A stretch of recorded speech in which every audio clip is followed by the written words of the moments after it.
வணக்கம். பசியின் வாசிப்புகளில் பார்த்திபன் கனவு முதல் பாகத்தில் ராஜ குடும்பம்.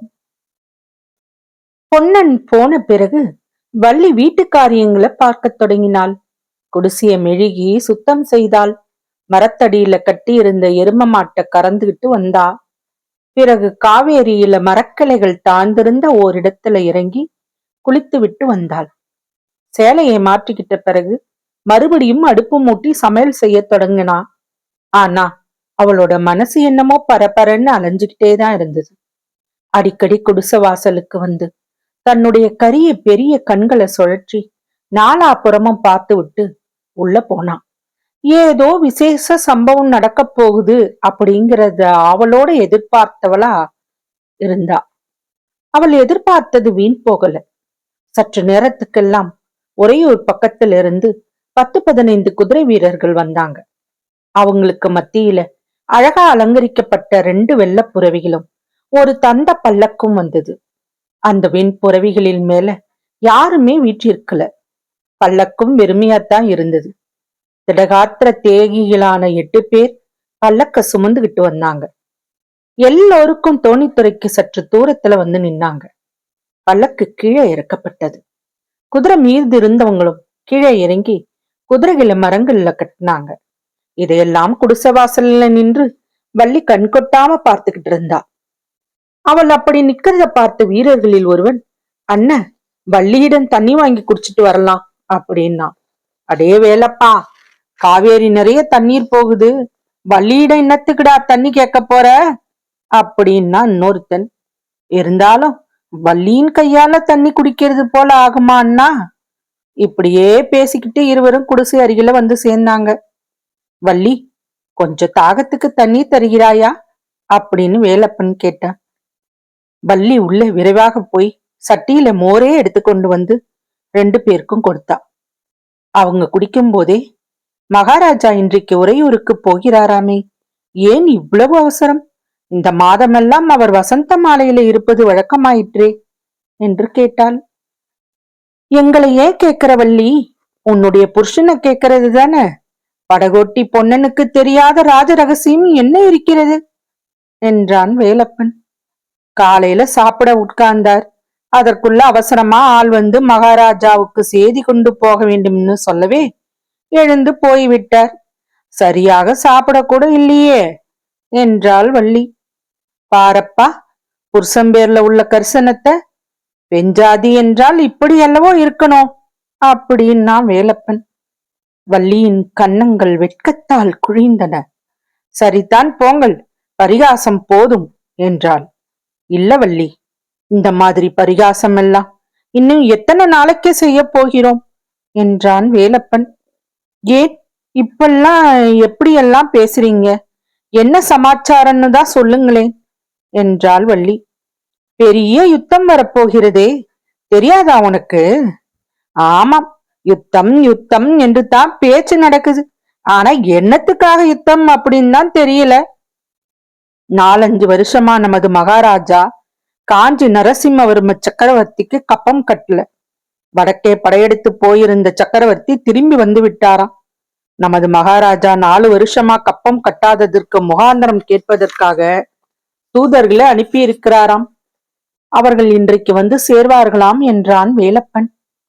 இதற்காக யுத்தம் ஏன் வர வேண்டும்? 4 வருஷத்துக்கு அப்பத்தையும் சேர்த்து கொடுத்து விட்டா போறது என்றாள் வள்ளி.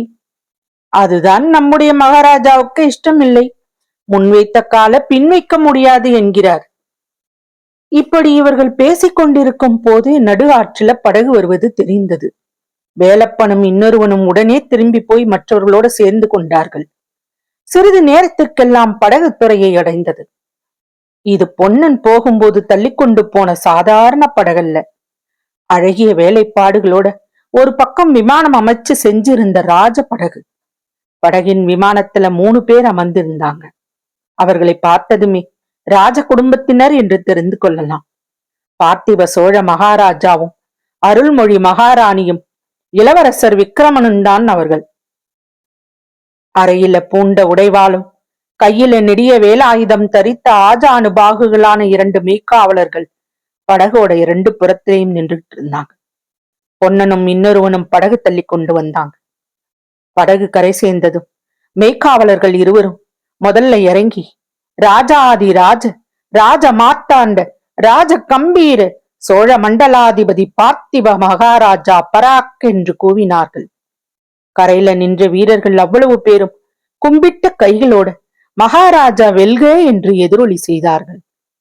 படகை விட்டு இறங்கியதும் மகாராஜா பொன்னனுடைய குடிசை பக்கம் நோக்கினார். குடிசை வாசலில் நின்னு பார்த்துக்கிட்டு இருந்த வள்ளியின் பேரில் அவரோட பார்வை விழுந்தது. உடனே கையினால சமிக்க செஞ்சு அழைச்சார்.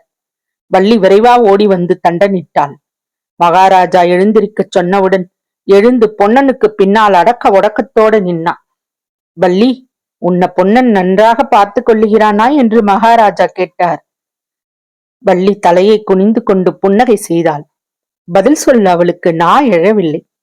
அப்போ மகாராணி, அவள் அப்படி நீங்க கேட்டிருக்க கூடாது. பொன்னனை நீ நன்றாக பார்த்து கொள்ளுகிறாயா என்று கேட்டால் பதில் சொல்லுவாள் என்றாள். மகாராஜா சிரித்துவிட்டு, வள்ளி, மகாராணி சொன்னது காதுல விழுந்ததா? பொன்னனை ஜாக்கிரதையா பார்த்துக்கோ, அந்தண்ட இந்தண்ட போக விடாத. உன்னை வெள்ளத்திலிருந்து கரை சேர்த்தது போல இன்னும் யாரையாவது கொண்டு வந்து கரை சேர்த்து வைக்க போறான் என்றார். வள்ளிக்கு வெட்கம் ஒரு பக்கமும் சந்தோஷம் ஒரு பக்கமும் பிடுங்கி தின்றது. தேகம் 100 கோணலா வளைஞ்சது. ஆனால் பொன்னனும் இந்த ஆசிய பேச்சையே கவனித்ததாகவே தெரியவில்லை. அவன் 2 கரங்களையும் கூப்பி, மகாராஜா, ஒரு வரம் கொடுக்க வேணும். யுத்தத்துக்கு மகாராஜா போகும்போது அடிமையும் அழைத்து போக வேணும் என்றான். மகாராஜா சற்று நிதானித்தார். பிறகு சொன்னார், பொன்னா, உன்னுடைய மனசு எனக்கு தெரியும். ஆனாலும் நீ கேட்ட வரம் கொடுக்க முடியாது. நீ இங்கே தான் இருக்க வேணும். போர்க்களத்திலிருந்து நான் திரும்பி வராவிட்டால் இளவரசருக்கு நீந்த கற்றுக் கொடுக்கும் பொறுப்பை உன்னிடம் ஒப்புவிக்கிறேன். தெரிகிறதா என்றார். இதை கேட்டதும் பொன்னன், வள்ளி இருவருடைய கண்களிலுமே நீர் ததும்பிற்று. மகாராணி அருள்மொழி தேவி ஒரு நெடிய பெருமூச்சு விட்டாள். அவளுடைய உள்ளத்தில் என்னென்ன சிந்தனைகள் கொழுந்தளித்து எழுந்தனவோ யார் கண்டது? மகாராஜாவும் பரிவாரங்களும் வெகு தூரம் போன பிறகுத்தான் வள்ளி பழைய வள்ளியானாள். அப்போது பொன்னனை பார்த்து, பார்த்தாயா, மகாராஜா என்ன சொன்னார்கள்? என்ன கேட்காம அந்தண்ட இந்தண்ட போகக்கூடாது தெரியுமா அப்படின்னா. அப்படியானால் இப்போதே கேட்டு விடுகிறேன் வள்ளி. இன்னைக்கு மத்தியானம் நான் உறையூர் போக வேண்டும் என்றான் பொன்னன். உறையூர்ல என்ன என்று வள்ளி கேட்டாள். இன்றைக்கு பெரிய விசேஷம் எல்லாம் நடக்கப் போகிறது. காஞ்சியிலிருந்து கப்பம் கேட்பதற்காக தூதர்கள் வரப்போகிறாங்களாம். மகாராஜா முடியாதுன்னு சொல்ல போறாராம். நான் கட்டாயம் போக வேணும் என்றான் பொன்னன். அப்போது வள்ளி 2 கரங்களையும் குவித்துக் கொண்டு குரலை பொன்னன் போல் மாற்றிக்கொண்டு, மகாராஜா, எனக்கு ஒரு வரம் கொடுக்க வேண்டும். மகாராஜா யுத்தத்துக்கு போனால் அடிமையையும் அழைத்து போக வேணும் என்றாள். ச்சே போ, இப்படி நீ பரிகாசம் செய்வதாந்தா நான் போகவே இல்லை என்றான் பொன்னன். இந்த உறுதியுடனே பொன்னன் சாவகாசமாக காவேரி ஆற்றில் இறங்கி நீந்தி கொம்மாளம் போட்டுக் கொண்டிருந்தான். ஆனா கொஞ்ச நேரத்துக்கெல்லாம் டக் டக் என்ற குதிரைகளின் குளம்பு சத்தம் கேட்டதும் அவனுக்கு சொல்ல முடியாத பரபரப்பு உண்டாயிற்று. கரையேறி ஓடி வந்து பார்த்தான். வள்ளியும் குடிசையிலிருந்து வெளியே வந்தா. சிறிது நேரத்துக்கெல்லாம் முதல்ல ஒரு குதிரையும் பின்னால 4 குதிரையிலும் கிழக்கு திசையிலிருந்து அதிவேகமா வந்தது. முதல் குதிரையின் மேல இருந்தவன் கையில சிங்க உருவம் வரைஞ்சு கொடி பிடிச்சுக்கிட்டு இருந்தான். குதிரைகள் உறையூரை நோக்கி பறந்தன. சிங்கக்கொடி போட்டுக்கொண்டு போகிறாங்களே, இவங்க யார் என்று வள்ளி கேட்டாள். மெய்மறந்து நின்ற பொன்னன் திடுக்கிட்டவனாய், வள்ளி, இவர்கள்தான் பல்லவ தூதர்கள். நான் எப்படியும் இன்று உறையூர் போக வேணும். நீயும் வேணுமானால் வா, உன் பாட்டனையும் பார்த்தது போல் இருக்கும் என்றான். தொடரும். வசியின் வாசிப்புகளை சப்ஸ்கிரைப் பண்ணுங்க நண்பர்களே. லைக் பண்ணுங்க, ஷேர் பண்ணுங்க, உங்க கருத்துக்களையும் கமெண்ட்ல பதிவு பண்ணுங்க. நன்றி.